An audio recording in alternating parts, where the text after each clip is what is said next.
What's up, y'all? It's the Drinks Man, not the French Man, the one that go viral all the time, and I'm back with another one. So lately, I've been watching old school basketball because I've been trying to figure out if what y'all saying is true. If the NBA has gotten better over the last 20 years or if it's gotten worse. From what I've been seeing and what I've been watching, and obviously growing up a big basketball fan, what I'm noticing is when I go back and I watch the old tapes, a lot of these players can play in today's game 100%, and they'll be even better if they played in today's game. But a lot of players that play in today's game would be worse or couldn't play if they played back then. I've been debating people all the time, and I say that the best basketball was played in the NBA from about the late 80s to about 2010. That's when you probably seen the best of the best competition. And obviously there's players out there who, who can be talented in this era and talented in this generation. I'm not taking that away from them, but what I am saying is that the best basketball was played and seen in the NBA was the late 80s all the way up until about 2010, and I'm willing to debate anybody on that. I'm willing to go live and debate anybody on that. So y'all let me know what y'all think, or if you want to debate me, put it in the comments. We can set it up. I don't mind. We can get our one-on-one in. You can tell me your side, I can tell you my side,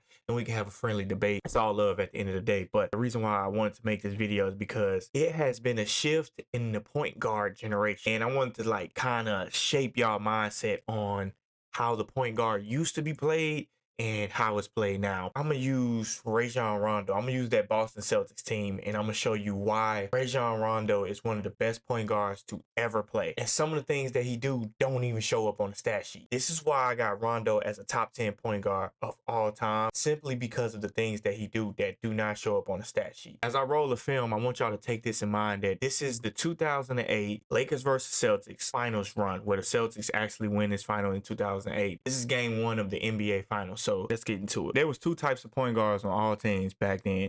You had a point guard that was like Rajon Rondo, and then on this team, you had a point guard like Sam Cassell. Sam Cassell's job ain't to get everybody involved like it is Rondo. He can take shots like that early in the shot clock because that's what he does. That's his role, and he's really good at it. I don't know if y'all know Sam Cassell, but if you watch Shai Gilgeous-Alexander game, this is why he is who he is, because of this guy right here.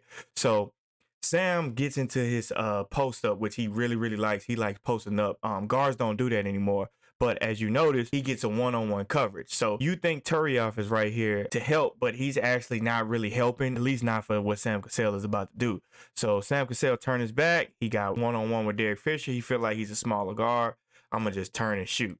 As I turn and shoot, I don't really see the help. That's just a good shot. Like I said, you got a guard like Sam Cassell whose job isn't really to run the show like Rondo. His is to kind of get in there and be that backup point guard that get quick buckets and then be a spark for your teammate off the bench. But Sam get into his bag. Don't that look like Shai Gilgeous-Alexander? That's because that's who taught him. One thing from back then that you had to do in order to take shots like that, you had to clamp up. Watch this right here. So they get a switch, and this is Sam Cassell. Sam Cassell is 38 years old right here, and he jumps out on Kobe Bryant.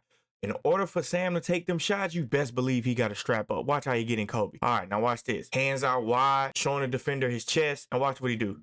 Get in position, you got to take a charge. Especially if you're going to be taking shots like that on the other end and the coach not going to say nothing. Got to be able to do that. Now you got a guard like Rajon Rondo. Rajon Rondo's job isn't the same as Sam Cassell because he's a starter. So one of the things he got to do is set the offense up. Notice when Rajon Rondo is being aggressive, his aggressiveness is getting his best players the ball.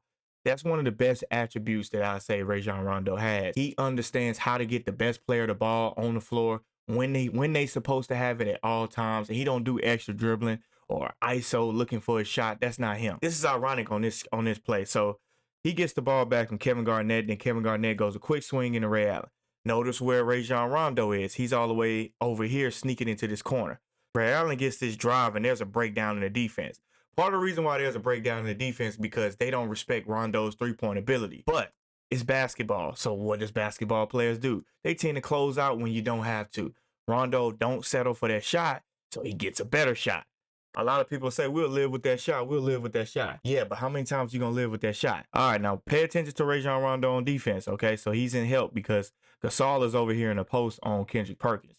All right, so this is Rondo's man over here. This is Derek Fisher, right? So he's not a factor because the ball's way over here, and if this ball is skipped, like it will be right here, Rondo can sprint over here and get to a closeout, which you have to on a shooter like Derek Fisher. That's excellent effort. Causes a miss. Pay attention to this. Just because you are a point guard, that does not mean that you always have to bring the ball up the floor. Sometimes you can let your shooting guard do the work, or you can let your other guard do the work. But that don't mean you stop playing. You get into a position and field. Now, this was important to me because it shows Rondo's IQ.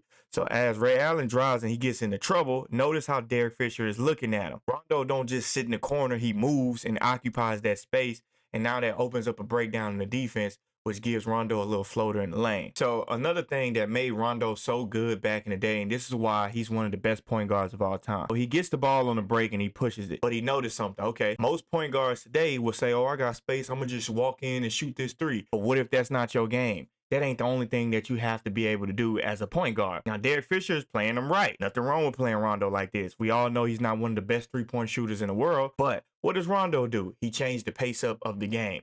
So he waits for Garnett to set that right there and walk right into a pull-up. Mind you, that's kind of the same shot that he took prior when he ran Gasol off that line and shot that shot. I want y'all to pay attention to this, okay? So this is the start of the third quarter, and I want y'all to make note. Paul Pierce had left the second quarter with 5 minutes and 40 seconds left because he picked up his third foul. So watch how smart Rondo is. Rondo know in order for the Celtics to win, they got to get Paul Pierce the ball. Watch what happens on this play. So it all starts off like this. Paul Pierce calls for a post-up. He don't get it. But remember, he hadn't played since the second quarter with 5 minutes and 40 seconds left to go. So it's time to get Paul Pierce going. So it starts off quick. Paul Pierce gets the ball and he scores quickly. I want y'all to remember that. Rondo recognizes that Paul Pierce just scored quick on that last play. So what does he do now? He finds him in transition early. What happens when you find your best player in transition early?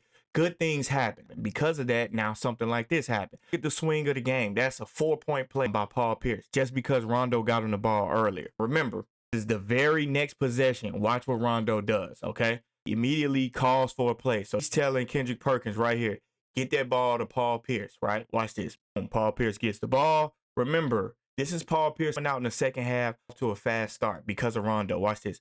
So he gets to his spot. That's a bucket. Not just about running the offense. This is about, let me understand what's going on. I need to get my best player involved. So that is exactly what I'm going to do. Not going to ball to this guy. No. For us to win the game, Paul Pierce needs to be involved. And I understand he only scored 2 points in the first half. The second half now, us to have the best chance to win, need Paul to get into a rhythm. Now watch this. Mind you, what just happened, okay? He's been getting Paul Pierce the ball, so Kendrick Perkins gets the ball. And instead of him outletting the ball to Rondo, he holds the ball a little bit longer, and now Rondo's a little upset about it. He's upset about it for one good reason, because he's been trying to get Paul Pierce the ball every single time down. Rajon Rondo. Rondo understands Paul Pierce is on the stretch right here, so they run the same exact play. Okay, get Paul Pierce the ball, watch what happens. Boom, get to the free throw line right there. They put him in foul trouble. That's what good point guards do, man. Rondo does things that just don't show up on the stat sheet. All right, now watch this one. It's super important again. Watch how Rondo does this. Okay, so we in transition. Guess who he finds? Paul Pierce. This is a knockdown shot. Boom. Game-changing shot. Boston was down 2 points right here. Now they go up 1. This is the very next possession. You got a bad shot by Paul Gasol. Watch Rajon Rondo right here, okay? So he pushed the ball in transition. Notice something. You got Ray Allen to his left, who's probably a better shooter than Paul Pierce. But what happened on the last play? Paul Pierce just made a shot. I'm going to get it back to the truth. Momentum swing. Boom. Now Boston goes up by 4 points because of that swing. Those are the things that Rajon Rondo do that may not show up on the stat sheet, but that's why I think he's one of the best point guards of all time. That's why I have him in my top 10 as a top 10 point guard of all time. Just his ability to process information. Yeah, he might not be the best shooter on the team. He might not be the best player on the team. But if one thing he understands is that in order for us to win, I need to strategize and get the ball into the best player hands at all times. And I have to have a memory. I know that if a guy like Paul Pierce need to get going and he ain't got a lot of shots in the first half, I understand what I got to do to give him the ball. And I got to keep giving the ball. I got to keep feeding the ball. And I got to understand it's not about me. My time will come. And when my time come, I have to be ready for it. If you go check the stats in the playoffs, Rajon Rondo was ready for everything, man. This is why I say that you can't just plug and play with this 2008 Boston Celtics team. Some people think, oh, well, if you just put Steve Nash in there, how many championships would they get? This is why I disagree. There's no plug and play. When you add Rondo to the mix, nobody could have handled that team better than Rajon Rondo. Only players that I could see handling that team better than Rajon Rondo was Chris Paul. Maybe not even Chris Paul. I think Isaiah Thomas and Magic Johnson might have done a better job than Rajon Rondo with this 2008 Celtics team. Certain things you don't see on the stat sheet, but if you watch these games, you will see the impact that Rajon Rondo had on this team. So y'all let me know what y'all think in the comments. Once again, it's the Drench Man, not the French Man, the one that go viral all the time, one that's willing to debate you at any time, any day. Just let me know. Hit that comment section. Make sure you hit that like and make sure you hit that subscribe button. Share with all your basketball junkies, all your basketball fans. Share with them. I'm locked in with y'all. Thank y'all for watching. Y'all have a good one.